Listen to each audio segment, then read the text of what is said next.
Assalamualaikum warahmatullahi wabarakatuh. Salam sejahtera untuk kita semua. Perkenalkan, nama saya Triutami Lestari dengan NIM 20020505045. Saya moderator perwakilan dari kelompok 15. Izinkan kami di sini untuk menyampaikan tentang materi polio yang akan disampaikan oleh pemateri pertama yaitu Elfrida, dilanjutkan pemateri kedua yaitu saya, dan yang terakhir yaitu Septriana. Kepada rekan-rekan saya, kami persilakan dan selamat menyaksikan. Kenalkan, nama saya Elfrida Sri Ayu Syanturi, NIM 200205017. Apa itu poliomyelitis atau folio? Folio merupakan penyakit yang disebabkan oleh virus folio yang tergolong di dalam Picornavirus, yang artinya itu suatu mikroorganisme yang berukuran kecil namun dapat menyebabkan kelumpuhan. Etiologinya itu, pertama, penyakit folio ini disebabkan oleh infeksi virus yang berasal dari genus Enterovirus dan famili Picornaviridae. Yang kedua, virus ini menular melalui kotoran atau sekret tenggorokan orang yang terinfeksi, serta melalui benda-benda yang terkontaminasi. Klasifikasi penyakit folio, yang pertama itu folio non paralisis. Pada kasus poliomyelitis non paralitik ini berarti poliovirus itu telah mencapai selaput otak. Penderita juga mengalami kejang otot, sakit punggung, dan leher. Yang kedua, folio paralisis. Spina strain poliovirus ini menyerang saraf tulang belakang, menghancurkan sel tanduk anterior yang mengontrol pergerakan pada batang tubuh dan otot tungkai. 3. Folio bulbar. Folio jenis ini disebabkan oleh tidak adanya kekebalan alami, sehingga batang otak ikut terserang. Tanda dan gejala klinis pada polio.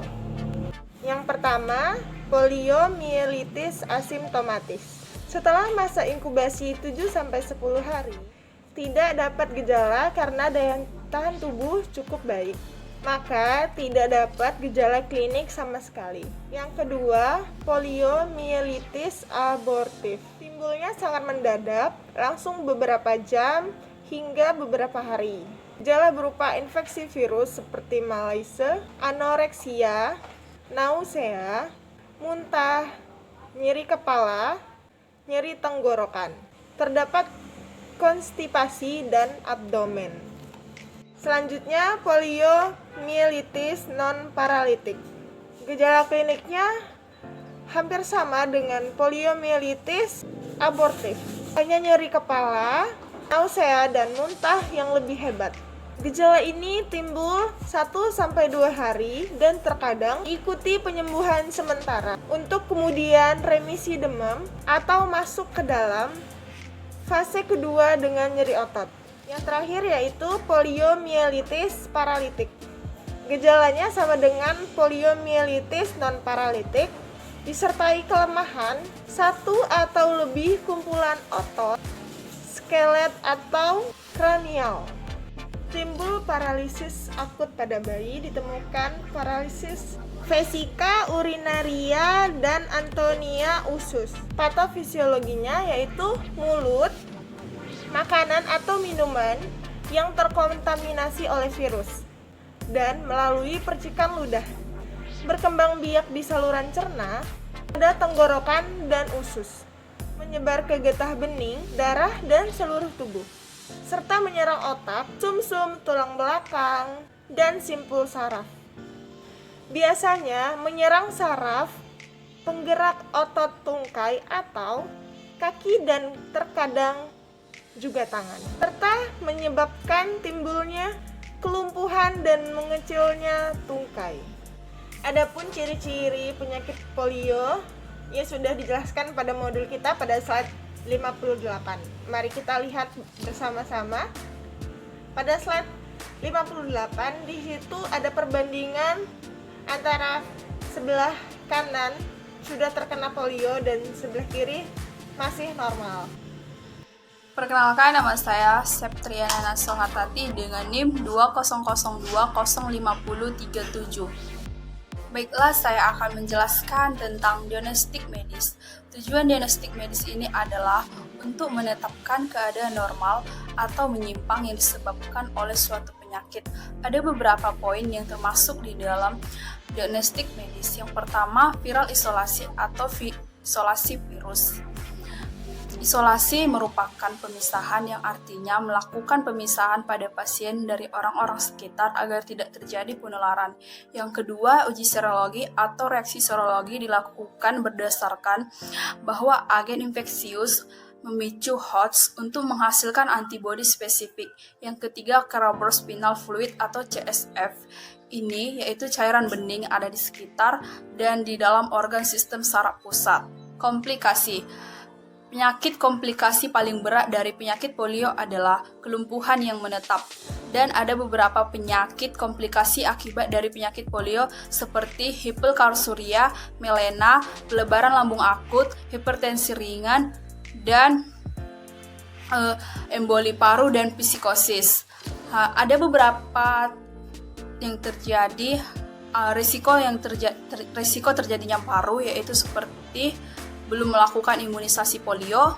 Yang kedua, terjadi pada kehamilan. Yang ketiga, terjadi pada usia sangat lanjut atau sangat muda. Yang keempat, masih sering berada di daerah yang terjadinya polio. Dan bisa jadi terjadi karena kelelahan fisik atau stres yang luar biasa. Dan yang terakhir, terdapat pada mulut, kerongkongan, atau hidung, atau bisa jadi terjadi akibat dari pengangkatan amandel atau pencabutan gigi. Lalu, siapa yang rentan terhadap penyakit polio ini? Biasanya penyakit ini bisa berjangkit di daerah dingin, sehingga penderita penyakit ini jarang ditemukan atau berkurang ditemukan di daerah tropis. Poliovirus ini biasanya disebabkan atau lebih rentan terhadap bayi balita daripada orang dewasa karena kekebalan imun masih lemah. Apa yang dilakukan upaya untuk memberantas polio? Yang pertama, melakukan imunisasi kepada semua anak di bawah usia 1 tahun sebanyak 4 kali. Dan sebagai bagian imunisasi rutin dilakukan agar mencegah penyakit 7 utama anak seperti tuberkulosis, meningitis, difteri, polio, tetanus, campak, dan hepatitis B. Kedua, lewat waktu pekan imunisasi nasional diberikan kepada anak usia di bawah 5 tahun, diberi 2 dosis vaksin polio, masa tenggang waktu 1 bulan. Yang ketiga, sistem pengamatan dibuat sedemikian rupa sehingga tidak ada kasus polio yang tidak teridentifikasi. Yang keempat, mengirim tim melakukan imunisasi dari rumah ke rumah di wilayah poliovirus beredar masih dicurigai.